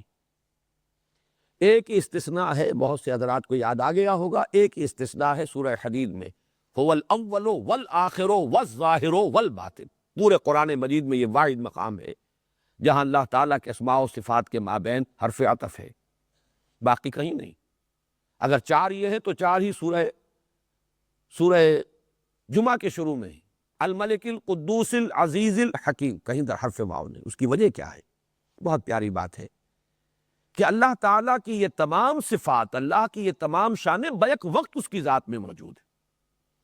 یہ تو ہمارے تصور کی اصل میں تنگ نائی ہے کہ ہم ان چیزوں کا بیک وقت تصور نہیں کر سکتے، ہمیں یہ متضاد نظر آتی ہے۔ رحمانیت کچھ جدا شان ہے اور رحیمیت کچھ جدا شان ہے، ہمارے فہم کے اعتبار سے یہ جدا ہیں، اللہ کی ذات کے اندر یہ دونوں بیک وقت موجود ہیں، وہ رحمان بھی ہے اور بیک وقت رحیم بھی ہے۔ اس کی ایک طوفانی کیفیت بھی ہے، شدت بھی ہے، کثرت بھی ہے، اور اس میں دوام بھی ہے اور استمرار بھی ہے اور استقلال بھی ہے۔ میں اسے ایک سادہ سی مثال سے بیان کیا کرتا ہوں، اس وقت بھی ریکارڈ ہو جائے تو کوئی حرج نہیں۔ ہم اپنے اوپر اگر اس کو طاری کریں تو فرض کیجئے کہ کہیں کوئی سڑک پر کوئی ایکسیڈنٹ ہوا ہے، کوئی بس کا ایکسیڈنٹ ہوا ہے، کار کا ہوا ہے، فرض کیجئے کہ اس کار میں جتنے بھی سوار تھے سب کے سب ہلاک ہو گئے، کوئی دودھ پیتا بچہ باقی رہ گیا ہے جو ماں سے چمٹا ہوا، ماں کی لاش ہے، چمٹا ہوا۔ جو شخص بھی اس منظر کو دیکھے گا اس کا دل پگھل جائے گا، وہ بچہ چمٹا ہوا اپنی ماں کی لاش سے۔ فرض کیجئے کوئی پتہ نہیں یہ لوگ کون ہیں، کہاں کے ہیں، کہیں سے کوئی سراغ نہیں مل سکتا۔ آج تو خیر بڑی آسانی سے مل جاتے ہیں سراغ، ماضی میں سمجھیے کہ کچھ پتہ نہیں چل سکتا۔ ہر شخص کے دل میں جذبہ ابھرے گا، گویا کہ ایک رحمت کی ہیجانی کیفیت، طوفانی کیفیت، اس بچے کی میں پرورش کروں گا، اسے میں پالوں گا، یہ لاوارث رہ گیا ہے، اس کا کوئی پالنے پوسنے والا نہیں رہا۔ یہ جذبہ یقیناً ابھرے گا، یہ ایک جوش کی کیفیت ہے، رحمت جوش میں آئے گی ہر انسان۔ لیکن یہ کہ ہمارا یہ جوش بہت جلدی ٹھنڈا پڑ جاتا ہے. ہو سکتا ہے کہ کچھ دنوں کے بعد ہمارے اوپر الٹا ایک احساس جو ہے افسوس تعسف کا پیدا ہو جائے کہ میرے تو پہلی بڑی ذمہ داریاں تھیں، یہ میں کیا مصیبت اپنے سر لے بیٹھا ہوں، یہ خامخواہ کا بوجھ، خامخواہ کی ذمہ داری میں نے لے لی، میرے تو اپنے جو بچے جو ہیں ان کی پرورش میرے لیے مشکل ہے. معلوم ہوا کہ ہمارا وہ جوش ٹھنڈا پڑ جاتا ہے. لیکن اللہ تعالیٰ کا جوش رحمت، بیک وقت اس میں وہ شان بھی ہے رحمانیت کی اور رحیمیت کی بھی ہے، اس میں کبھی کسی کمی کا کوئی سوال نہیں ہے. یہ در حقیقت رحمان اور رحیم کے دونوں مفاہیم کو جمع کرنے کا جو ہے میرے نزدیک مثال کے ذریعے سے اس کو اگر سمجھانا ہو، تشبیہ کے ذریعے سے، تو شاید یہ اس سے قریب ترین بات ہے. الرحمن الرحیم مالک یوم الدین. میں اس کا جو منطقی اور فلسفیانہ جو ان میں ربط ہے وہ بیان کر چکا ہوں. وہ جزا و سزا کے دن کا مالک ہے. یہ تصور کہاں سے ابھرا؟ فطرت انسانی میں ہے نیکی اور بدی کا امتیاز. یہ فطرت کی صحت کی جو علامتیں میں نے گنوائی تھی پہلے دن، انہی میں سے ایک اہم علامت یہ ہے. یہ اخلاقی حس نہیں رہی تو انسان کی فطرت مر چکی، اندر کا اصل انسان مر چکا. ایک انسان نما حیوان باقی رہ گیا ہے جس کو قرآن کہتا ہے تم سمجھتے ہو یہ زندہ ہے، یہ تو مردہ ہے. اموات غیر احیاء، یہ زندہ نہیں ہے. اے نبی آپ سمجھتے ہیں یہ دیکھ رہے ہیں، یہ نہیں دیکھ رہے. یہ انسانوں کا سا دیکھنا نہیں دیکھ رہے. آپ سمجھتے ہیں یہ سن رہے ہیں، نہیں سن رہے. یہ حیوانوں کا سا سننا سن رہے ہیں، انسانوں کا سا سننا نہیں سن رہے. لہم قلوب لا یفقہون بہا ولہم اعین لا یبصرون بہا ولہم آذان لا یسمعون بہا اولئک کالانعام بل ھم اضل. اب تو یہ چلتے پھرتے مقبرے ہیں، ان کی فطرت مر چکی. یہ اس کا مقبرہ ہے، تعزیہ ہے جو چل رہا ہے انسان کی صورت کے اندر. یہ ہے در حقیقت قرآن مجید کا فلسفہ. تو انسان کی فطرت کے زندہ رہنے اور اس کے صحت پر برقرار رہنے کا ایک بہت بڑا اس کا جو نتیجہ ہے یا اس کی علامت ہے وہ یہ ہے اخلاقی حس موجود ہو، نیکی اور بدی میں امتیاز. پھر عقل اس پر گرا لگاتی ہے. یہ بات میں نے بہت مرتبہ بیان کی. جہاں تک اللہ کی معرفت کا تعلق ہے یہ صرف فطرت کے حوالے سے ہے، لیکن جہاں آ جائے گا آخرت کا معاملہ، جزا و سزا کا، وہاں فطرت پر عقل کی گرہ لگے گی تو بات بنے گی. فطرت تو صرف یہ بتاتی ہے کہ نیکی نیکی ہے، بدی بدی ہے. یہ عقل ہے جو تقاضا کرتی ہے کہ گندم از گندم بے رویت جوز جو. اب نیکی کا اچھا صلہ ملنا چاہیے، بدلہ ملنا چاہیے، بدی کی سزا ملنی چاہیے.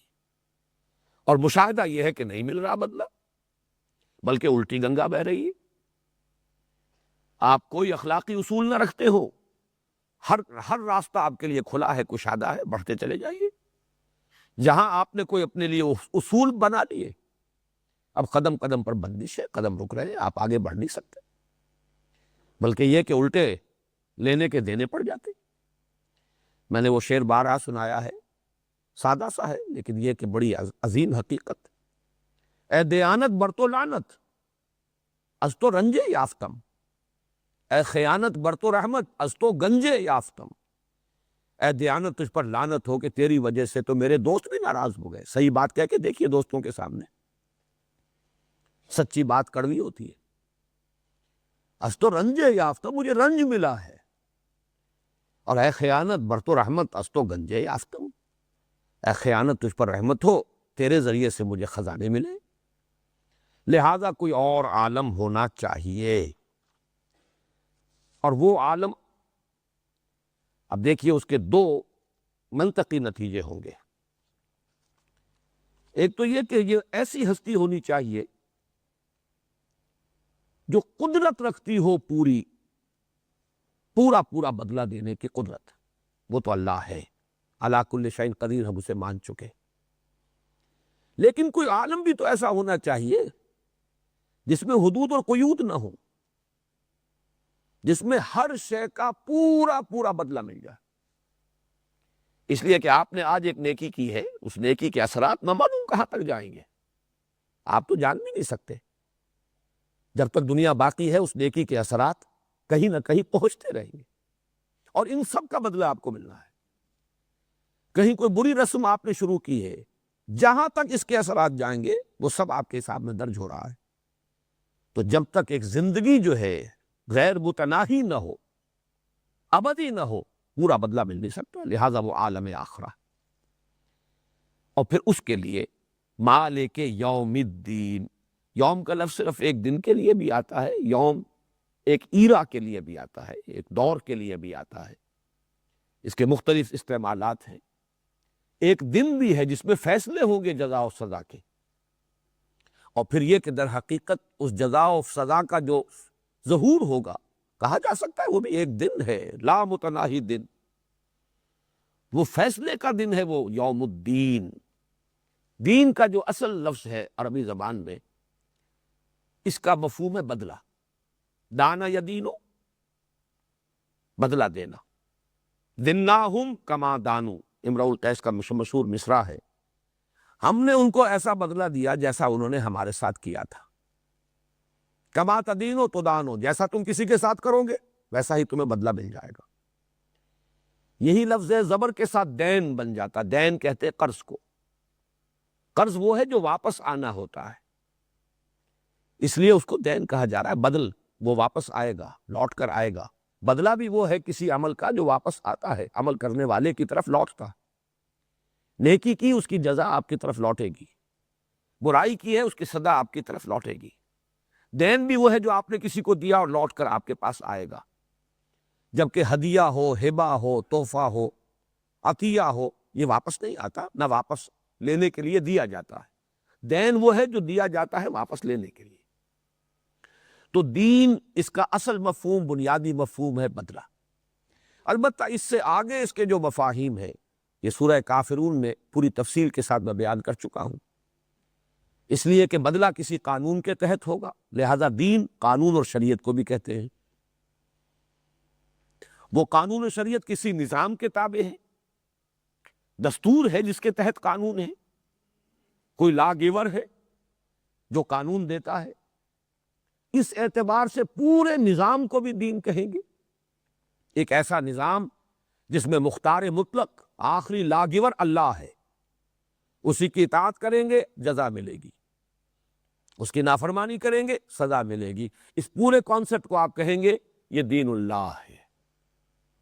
ایک نظام ہے ملوکیت، بادشاہ ہے، مختار مطلق وہ ہے، لا گیور وہ ہے، اس کے حکم پر، اس کے قوانین پر چلیں گے، وہ آپ کو نوازے گا، خلعتیں دے گا، خطابات دے گا، جاگیریں دے گا، سراہے گا۔ اگر اس کی بغاوت کریں گے، اس کے خلاف اٹھ کھڑے ہوں گے، سزا دے گا، اس کے قانون کو توڑیں گے، جیلوں میں ڈالے گا، اور جو سزا ہوگی دے گا۔ یہ سب نظام پورے کو، اس کو بھی آپ کہہ سکتے ہیں دین الملک۔ یہ دونوں الفاظ قرآن مجید میں، ایک سورہ یوسف میں ما کان لیأخذ اخاہ فی دین الملک، اور دین اللہ اذا جاء نصر اللہ والفتح ورأیت الناس یدخلون فی دین اللہ افواجا۔ تو یہ دین کے، یہ یوں سمجھیے کہ 3 سٹوریز ہیں اس کی۔ بنیادی مفہوم ہے بدلہ، مالک یوم الدین، جزا و سزا کے فیصلے کے دن کا مختار مطلق۔ اس سے اوپر کی سٹوری قانون، شریعت، اس لیے کہ بدلہ، کوئی نہ کوئی قانون مجازات ہوگا تو بدلہ ملے گا، کوئی نہ کوئی قانون ہے جس کی پیروی کریں گے، پابندی کریں گے، سزا جو جزا ملے گی، ستائش ہوگی، نافرمانی کریں گے، توڑیں گے، سزا ملے گی۔ اس سے اوپر وہ قانون کسی نظام کا ایک جز ہے، اس میں کوئی ہستی ہے جس کو مانا گیا ہے بالا ترین، اور اس کے تابع پورا نظام زندگی جو ہے اس کا نقشہ بنا ہے، یہ دین ہے۔ وہ دین الملک ہو، دین جمہور ہو جدید اصطلاح میں جمہوریت، یا دین اللہ ہے جس میں حاکمیت اللہ کی ہے، جس کا منطقی نتیجہ کیا ہے؟ انسانوں کے لیے خلافت ہے۔ بہرحال یہاں یہ چونکہ یہ اساس القرآن ہے، سورہ فاتحہ، اس میں لفظ دین آیا ہے اپنے اساسی مفہوم میں جو پہلی منزل ہے، مالک یوم الدین، جزا و سزا کے دن کا مالک، مختار۔ لمن الملک اليوم، للہ الواحد القہار۔ بادشاہ حقیقی اب بھی وہی ہے، اختیار مطلق اب بھی اسی کا ہے، ملک اور مالک حقیقتاً وہی ہے اب بھی، لیکن ابھی پردے پڑے ہوئے ہیں۔ ابھی کبھی کوئی فرعون بیٹھا ہوتا ہے، الیس لی ملک مصر، دعویٰ کر رہا ہے کیا میری نہیں ہے بادشاہی مصر میں؟ وَهَٰذِهِ الْأَنْهَارُ تَجْرِي مِن تَحْتِي، اور یہ سارا آبپاشی کا نظام میرے اختیار میں ہے، جس کو چاہوں پانی دوں، جس کا چاہوں پانی روک دوں۔ یہ فرعونیت ہے، کبھی کوئی فرعون ہے، کبھی کوئی نمرود ہے، کبھی کوئی ایک قوم دوسری قوم پر حاکم بن کر بیٹھ جاتی ہے، کبھی کوئی کسی علاقے یا قوم کے عوام خود حاکمیت کے مدعی بن جاتے ہیں۔ یہ سب یوں سمجھیے کہ سراب ہے، دھوکہ ہے، ڈرامے ہیں جو ہو رہے ہیں۔ مالک حقیقی اور ملک حقیقی، بادشاہ حقیقی اب بھی وہی ہے، لیکن اس وقت وہ غیب کا پردہ حائل ہے، ابھی پردے پڑے ہوئے ہیں۔ اس دن یہ پردہ اٹھ جائے گا اور معلوم ہو جائے گا کہ مالک یوم الدین وہی۔ مالک جو ہے یہ ملک یملکو، اس کے دو معنی ہیں عربی زبان میں، مالک ہونا، حکمران ہونا۔ ملک یملکو، اسی سے ملک بن گیا تو حکمران، اور مالک بن گیا کسی شے کا اونر، کسی شے کی جس کی وہ ملکیت ہے۔ تو مالک، اور یہ جیسے لکھا جاتا ہے کیونکہ ایک قرات ملک یوم الدین بھی ہے، بادشاہ مطلق وہی ہے اس دن کا۔ لمن الملک اليوم، کہا جائے گا کس کے لیے ہے بادشاہی آج؟ وہ ساری بادشاہیاں جو دنیا میں تم نے جو ڈرامے رچائے تھے ختم ہوئے، آج بتاؤ بادشاہی کس کی ہے؟ لمن الملک اليوم للہ الواحد القہار، کہا جائے گا اللہ کے لیے ہے جو تنہا ہے، اکیلا ہے، الواحد ہے، قہار ہے، پوری طرح چھایا ہوا ہے، مسلط ہے، مستولی ہے، کوئی اس کے سامنے چوں نہیں کر سکتا جب تک کہ اس کی اجازت نہ ہو۔ لا یتکلمون الا من اذن له الرحمن وقال صوابا۔ یہ ہے مالک یوم الدین۔ یہاں یوں سمجھیے کہ پہلا جملہ مکمل ہوا، یہ وہ معرفت ہے جو انسان کو خود حاصل ہو سکتی ہے، یہ ہدایت نظری جہاں تک کہ انسان خود پہنچ سکتا ہے۔ اس کے لیے جو سورہ لقمان میں حضرت لقمان کی مثال آئی ہے، میں اس کی طرف دوبارہ ریفر کر رہا ہوں۔ دیکھیے اس معرفت میں نبی اور رسول کے ذریعے سے اس خاکے میں بڑے تفصیلی رنگ بھرے جاتے ہیں۔ اللہ کے اسماء و صفات کا علم ہوتا ہے انبیاء کے ذریعے سے، لیکن یہ اجمالی معرفت کہ کل خیر، کل حسن، کل کمال اللہ ہی کا ہے، وہی منبع خیر ہے، وہی منبع ربوبیت ہے، وہی منبع حسن ہے، وہی منبع رحمت ہے، یہ اجمالی معرفت انسان کو حاصل ہو جائے گی۔ اسی طریقے سے قانون مجازات کہ بدلہ ضرور ملے گا، ممکن نہیں ہے کہ بدلہ نہ ہو، یہ اندھیر نگری چوپٹ راج نہیں ہو سکتی، بدلہ مل کر رہے گا۔ یہ وہ سلیم الفطرت، سلیم العقل انسان یہاں تک تو پہنچ جائے گا، لیکن اس میں یہ تفصیلات کا رنگ کہ ایک وقت قیامت آئے گی، قیامت کے بعد کچھ عرصے کے بعد ریزریکشن ہوگی، بعث بعد الموت ہوگا، حشر و نشر ہوگا، تم جمع کیے جاؤ گے، تمہیں کھڑے ہونا ہوگا، یوم یقوم الناس لرب العالمین، پھر حساب کتاب ہوگا، وزن اعمال ہوگا، جس کے پلڑے بھاری ہوں گے اس کے لیے فَهُوَ فِي عِيشَةٍ رَاضِيَةٍ وَأَمَّا مَنْ خَفَّتْ مَوَازِينُهُ فَأُمُّهُ هَاوِيَةٌ، پھر وہ کیا ہے؟ وہ جنت ہے جس میں یہ نعمتیں ہیں، اور وہ سزا کیا ہے؟ وہ جہنم ہے جس کی یہ سزائیں ہیں۔ یہ تفصیل جو ہے یہ بہرحال انبیاء کے بغیر، وحی کے بغیر معلوم نہیں ہو سکتی۔ وہ فطرت سلیمہ، عقل سلیم صرف یہاں تک پہنچا دے گی، بدلہ ہو کر رہے گا۔ اعمال انسانی ضائع ہونے والی شے نہیں ہے۔ چنانچہ آپ دیکھتے ہیں سورہ لقمان میں بس یہی دو چیزیں آئی ہیں، قیامت کا ذکر، بعث بعد الموت کا ذکر، حشر و نشر کا ذکر، وزن اعمال کا ذکر، یہ جنت کا ذکر، دوزخ کا کچھ نہیں۔ پہلی بات کیا تھی؟ وَإِذْ قَالَ لُقْمَانُ لِابْنِهِ وَهُوَ يَعِظُهُ يَا بُنَيَّ لَا تُشْرِكْ بِاللَّهِ إِنَّ الشِّرْكَ لَظُلْمٌ عَظِيمٌ۔ پہلی بات معرفت خداوندی، توحید، شرک کی نفی، شکر اور شرک سے نفی، شکر کا التزام اور شرک سے اپنے آپ کو پاک کر لینا، اجتناب۔ یہ تو پہلی دو آیتوں میں ہے، وَلَقَدْ آتَيْنَا لُقْمَانَ الْحِكْمَةَ أَنِ اشْكُرْ لِلَّهِ وَمَنْ يَشْكُرْ فَإِنَّمَا يَشْكُرُ لِنَفْسِهِ وَمَنْ كَفَرَ فَإِنَّ اللَّهَ غَنِيٌّ حَمِيدٌ وَإِذْ قَالَ لُقْمَانُ لِابْنِهِ وَهُوَ يَعِظُهُ يَا بُنَيَّ لَا تُشْرِكْ بِاللَّهِ إِنَّ الشِّرْكَ لَظُلْمٌ عَظِيمٌ۔ اس کے بعد دو آیات میں اللہ تعالیٰ کی طرف سے ایک بات آئی ہے کہ ہم نے والدین کے بارے میں بھی نصیحت کی ہے۔ لقمان نے اپنے بیٹے کو ہمارا حق بتایا، ہم تمہیں جو والدین کا حق ہے وہ بھی بتا دیتے ہیں۔ وَوَصَّيْنَا الْإِنسَانَ بِوَالِدَيْهِ، یہ اللہ کی طرف سے۔ اس کے بعد پھر آتی ہے 5ویں آیت، یا بنی انہا ان تک مثقال حبۃ من خردل فتکن فی صخرۃ او فی السماوات او فی الارض یأت بها اللہ ان اللہ لطیف خبیر۔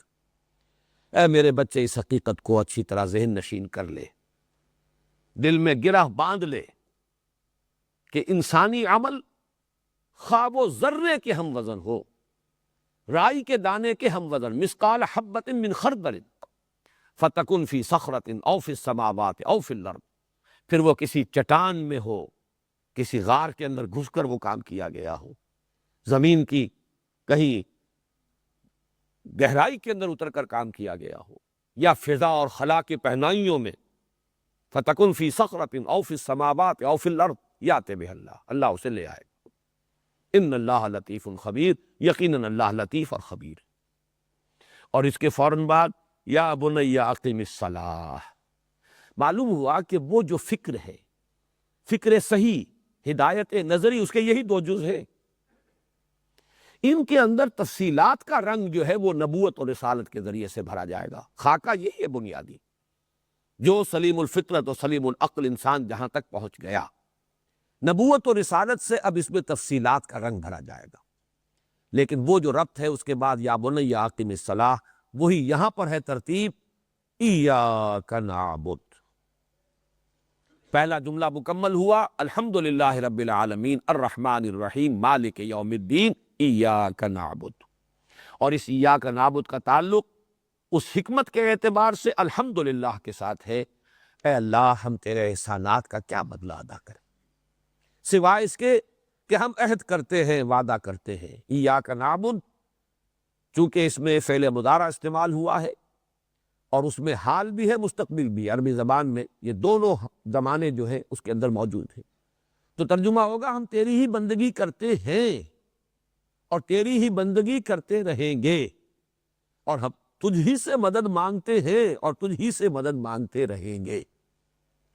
یہ وہ درمیانی حصہ ہے، وہ ترازو والی جو شکل پچھلی مرتبہ جو آپ کو ہم نے تقسیم بھی کی اور یہاں بھی آپ نے دیکھی تھی ریفلیکٹر پر، وہ ڈنڈی جو ہے ترازو کی، جس کے درمیان وہ مٹھ ہے، واو۔ اور یہ 2 جملے ہیں، ذرا نوٹ کیجئے، پہلی 3 آیات مل کر ایک جملہ بنی، آخری 3 آیات مل کر بھی ایک جملہ بنیں گی، اہدنا الصراط المستقیم صراط الذین انعمت علیہم غیر المغضوب علیہم ولا الضالین۔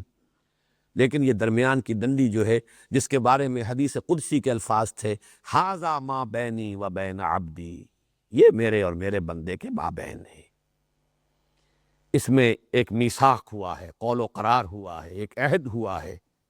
میں نے لفظ استعمال کیا تھا، اگرچہ ذرا جسارت والی بات ہے، مصافحہ ہوا ہے، یہ ہینڈ شیک ہے بندے کا اپنے رب کے ساتھ، مبایعہ، بیعت ہوئی ہے، عہد ہوا ہے، معاہدہ، مبایعہ، مصافحہ، یہ سب کیا ہے؟ 2 فریقوں کے مابین۔ ایاک نعبد، تیری ہی بندگی کرتے ہیں اور کریں گے۔ یہ جو عبادت کا تصور ہے، اس کو بھی اب ذرا نوٹ کر لیجئے۔ ہمارے ہاں یہ لفظ ایک طویل عرصے تک، ہمارا جو دور زوال ہے، اضمحلال ہے، تصورات جو محدود ہوتے چلے گئے، اس کے نتیجے میں یہ صرف مراسم عبودیت، موڈز آف ورشپ، میں عرض کر چکا ہوں تعلق کیا ہے، سارا شکر اللہ کا، کل احسان اس کے، ربوبیت حقیقتاً اس کی، اس کا بدلہ ہم کیا دیں؟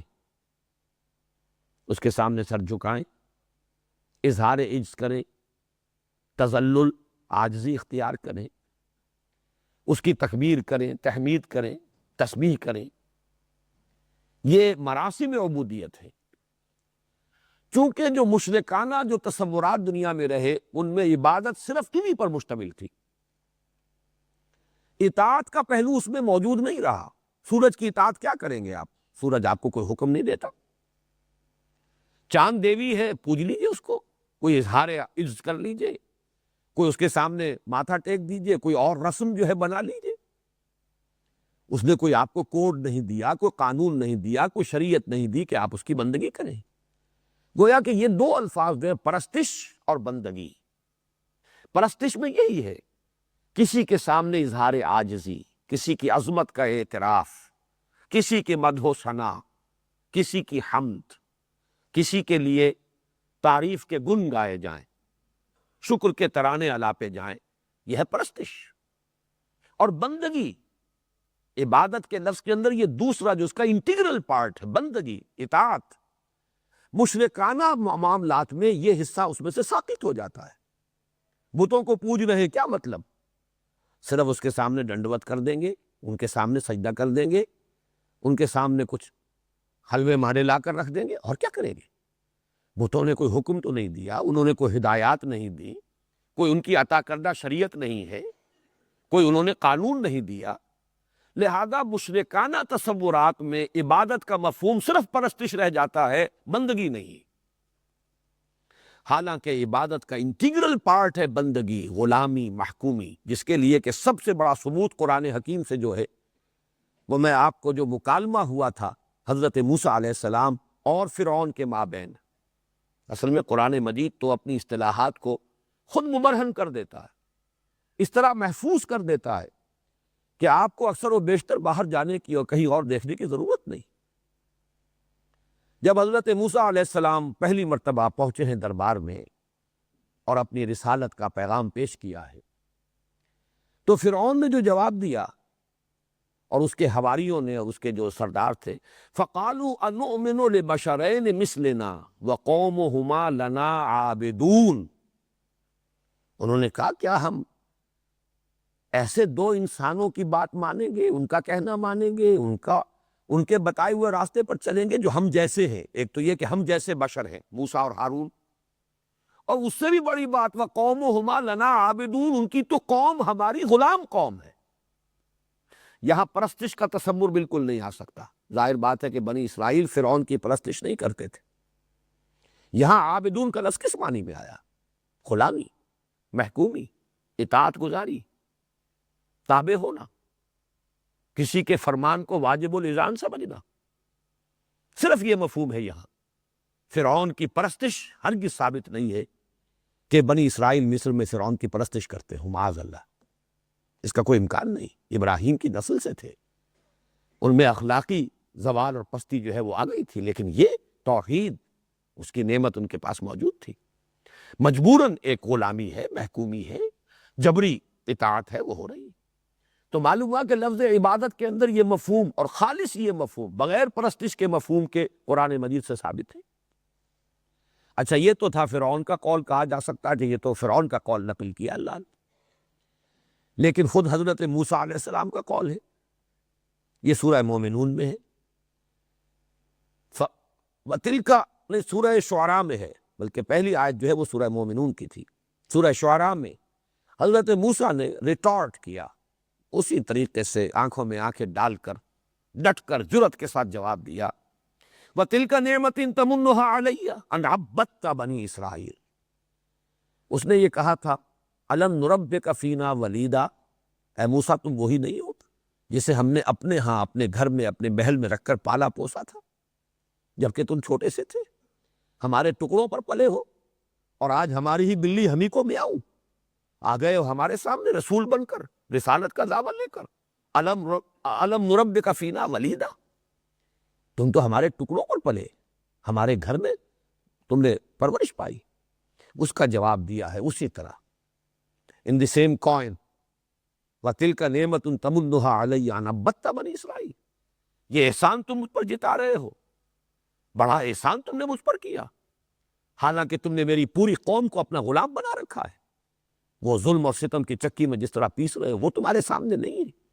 ایک فرد کو اگر وہ محل میں پل گیا ہے تو اس کے اوپر تو احسان جتا رہے ہو، اور یہ بھول گئے ان عبدت بنی اسرائیل۔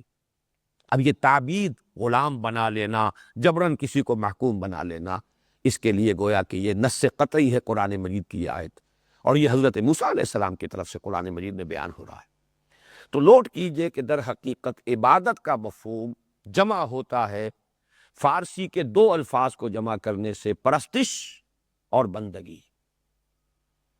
زندگی آمد برائے بندگی، زندگی بے بندگی شرمندگی۔ شیخ سعدی نے بہت خوبصورتی کے ساتھ اس لفظ کا مفہوم جو ہے وہ ادا کیا ہے۔ میں چند جملوں میں عرض کر رہا ہوں، چونکہ مشرکانہ تصورات میں عبادت رہ جاتی ہے صرف پرستش کے مفہوم میں، ہمارے ہاں مسلمانوں میں بھی ایک طویل جب زوال کا دور آیا ہے، عبادت صرف نماز روزے کے لیے یہ لفظ مخصوص ہو کر رہ گیا۔ اس 20ویں صدی عیسوی کی جو احیائی تحریکیں ہیں، اور ان میں وہ عظیم تحریکیں بھی ہیں اور کچھ ایسے بھی ہیں کہ جو بعض پہلوؤں سے غلط رخ پر چلے گئے، لیکن یہ کہ کم سے کم اس مفہوم کو اجاگر کرنے میں انہوں نے بھی رول پلے کیا ہے۔ میری مراد یہاں پر منکرین سنت سے ہے۔ یہ تصور بہرحال انہوں نے بھی اجاگر کیا ہے کہ عبادت کا مفہوم صرف نماز روزہ نہیں ہے، بلکہ پوری زندگی میں اللہ کی اطاعت، زندگی کے ہر گوشے میں اللہ کے قانون کو، اللہ کے فرمان کو واجب الاذعان سمجھنا، اس کی اطاعت، اس کی بندگی۔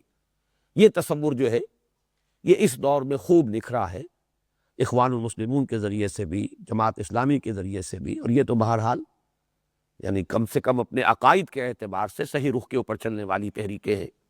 سیاست میں کن وادیوں کی طرف وہ بھٹک کر رہ گئے یہ علیحدہ بات ہے، لیکن فکر کے اعتبار سے انہوں نے واضح کیا کہ عبادت کا مطلب صرف مراسم عبودیت نہیں ہے، بلکہ عبادت کا مطلب پوری زندگی میں اللہ کی بندگی اور اطاعت۔ لیکن اس میں بھی ایک کمی ہے، کمی تھی کہہ لیجئے، اور یہ کہ ہے جستجو کے خوب سے ہے خوب تر کہاں، تدریجاً لترکبن طبقا عن طبق۔ ان تصورات میں کے نکھرنے میں بھی درجہ بدرجہ جو ہے وہ بات واضح ہو رہی ہے۔ الحمدللہ کہ ہم نے اس کو نکھارا ہے، اس میں اللہ تعالیٰ نے ہمیں توفیق عطا فرمائی ہے کہ یہ جو احیائی تحریکیں ہیں ان کے ہاں بھی اس میں اطاعت پر اتنا زیادہ زور آ گیا ہے کہ ایک دوسری اہم حقیقت نگاہوں سے اوجھل ہو گئی، اور وہ ہے محبت۔ عبادت کا جسد ظاہری اطاعت ہے، لیکن اس کی روح باطنی محبت ہے۔ دونوں چیزیں مل کر اصل میں عبادت کا مفہوم ادا کرتی ہیں۔ ایاک نعبد، ہم تیری ہی اطاعت اور عبادت اور بندگی کرتے ہیں، تجھ ہی سے محبت کرتے ہیں، اور اے رب تیری ہی بندگی اور اطاعت اور غلامی کرتے رہیں گے اور تجھ ہی سے محبت کرتے رہیں گے۔ یہ در حقیقت پہلو جو ہے یہ کچھ ابھی جتنا کہ اجاگر ہونا چاہیے اجاگر نہیں ہوا، لیکن اس کے لیے میں نے بہت عرصہ ہوا، میرا خیال ہے کہ کم و بیش 20 سال ہو گئے ہوں گے، تقریریں کی تھی کراچی میں، ایک مہینے میں ایک تقریر، ایک مسجد میں، عبادت رب، شہادت علی الناس، اقامت دین، تین یہ بنیادی موضوعات، مطالبات دین کے نام سے یہ کتاب چھپتی رہی، بہت عرصے سے آؤٹ آف پرنٹ بھی تھی۔ اب دوبارہ کم سے کم یہ پہلا جو ہے عبادت رب کا مفہوم کیا ہے، یہ 2 قسطوں میں میثاق میں یہ مضمون چھپا ہے، اور جلدی پھر انشاءاللہ یہ مکمل ہو جائے تو کتاب بھی دوبارہ شائع ہو جائے گی، جس میں کہ عبادت کا اصل مفہوم کیا ہے اس پر بڑی تفصیل سے گفتگو ہوئی۔ میں یہاں پر جو حافظ ابن قیم اور امام ابن تیمیہ رحمہم اللہ، ان دونوں نے جس طرح جمع کیا ہے، العبادت و تجمع اصلین، عبادت 2 بنیادوں کو جمع کر دیتی ہے۔ یہ قصر جو ہے 2 بنیادوں پر کھڑا ہے، عبادت غایت الحب و غایت الذل والخضوع۔ 2 بنیادیں کیا؟ انتہا درجے کی محبت اللہ کی، اور انتہا درجے میں اللہ کے سامنے جھک جانا، بچھ جانا، اس کا مطیع اور منقاد بن جانا، اسی کے سامنے سر تسلیم خم کر دینا، بچھ جانا شاید سب سے زیادہ صحیح اس کی توجیہ ہوگی۔ تو یہ دونوں چیزیں جب مکمل ہوں گی تب عبادت کا تصور مکمل ہوگا۔ ایاک نعبد، اے اللہ ہم سب سے بڑھ کر تجھ ہی سے محبت کرتے ہیں اور کرتے رہیں گے۔ یہ سب سے بڑھ کر کے لفظ کا اضافہ میں کر رہا ہوں، سورہ بقرہ میں تقریباً اس کے وسط میں جا کر یہ آیت آئے گی، والذین آمنوا اشد حبا للہ، جو حقیقت میں صاحب ایمان ہے وہ شدید ترین ہے اللہ کی محبت میں، سب سے بڑھ کر محبت کرتے ہیں اللہ کے ساتھ۔ تو محبت کے جذبے سے سرشار ہو کر ہمہ تن، ہمہ وقت، ہمہ وجوہ اللہ کی اطاعت میں اپنے آپ کو دے دینا، یہ عبادت ہے، یہ وہ مطلوب عبادت ہے جس کا ہم اللہ سے عہد کرتے ہیں، ایاک نعبد۔ اللہ کا شکر ہے کہ آج ہم اس سورہ مبارکہ کے نصف تک تقریباً پہنچ گئے، اس لیے کہ اب اس آیہ مبارکہ کا نصف ثانی جو ہے وہ اس سورہ مبارکہ کے نصف ثانی سے متعلق ہے، وَإِيَّاكَ نَسْتَعِينُ۔ وہ جو حدیث میں آیا تھا کہ قسمت الصلاۃ بینی و بین عبدی نصفین، اس میں یہ نصف اول سورہ فاتحہ کا آج مکمل ہو گیا۔ انشاءاللہ کل نصف ثانی کا مطالعہ کریں گے۔ بارک اللہ لی و لکم فی القرآن العظیم۔